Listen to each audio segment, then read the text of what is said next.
Harper Business and Harper Audio present iWar, Fortnite, Elon Musk, Spotify, WeChat, and Laying Siege to Apple's Empire.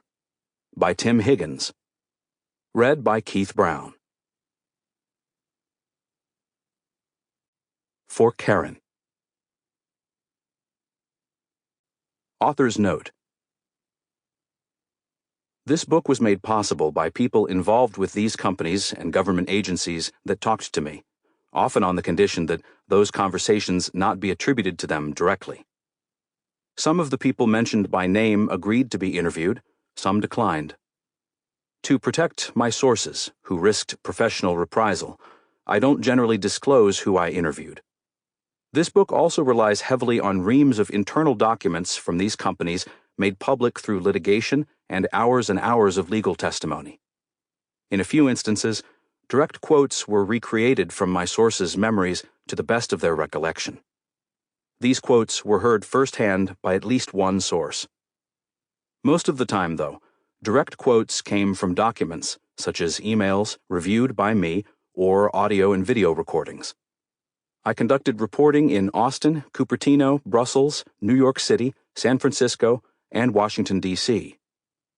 The main characters in this book were offered a chance to comment on details in this narrative. Prologue. 2021. Tim Cook sat between two worlds, and his power over both was being tested. Seated in the back of an Oakland courtroom waiting to face a judge, the 60-year-old man from Alabama who rose to chief executive of Apple did what we all tend to do in such tedious moments, looked at his iPhone.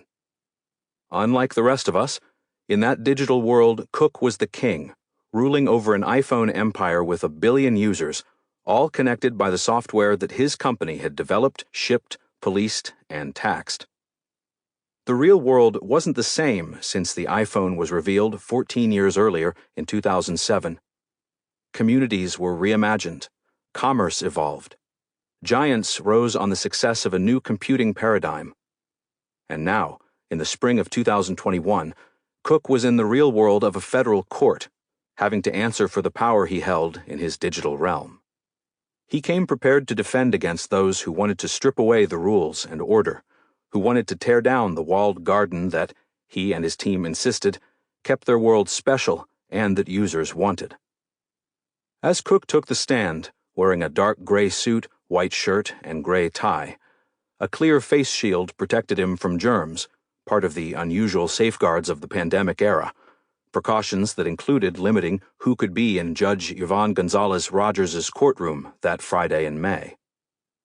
Because of that limited access, she took the rare step of allowing audio of the proceedings to be broadcast to an army of lawyers, regulators, and rivals listening around the world. They wanted to hear Cook defend Apple's reign over the app economy. With his polite Southern drawl, Cook could, at times, sound both awestruck and personally offended at any suggestion his company could, do wrong. The digital world that Apple created with its App Store was special. Apple was making the world better. "I think it's been an economic miracle," Cook told the judge from the witness stand. That miracle had made Cook a billionaire, and Apple the world's most valuable company. With annual sales approaching $400 billion, Apple's output exceeded most nations' GDPs. In 2021, it printed more than $3,000 in profit every second of every day. Yet, this pinnacle had made Apple vulnerable, both to corporate rivals and to governments that increasingly questioned the power the company wielded over its digital empire, and them. A rebellion against the empire had been brewing for a long time, almost from day one when it became clear how powerful the mobile computing world was going to be. But now things had escalated. Here, Cook was on the witness stand to defend Apple over claims that it was a monopolist. He was joined in the courtroom by a top deputy named Phil Schiller, a longtime Apple executive whose life work amounted to the stewardship of the App Store and Apple's reputation. Across the courtroom from Cook and Schiller sat the man who brought the lawsuit that was attracting the world. Sample complete. Ready to continue?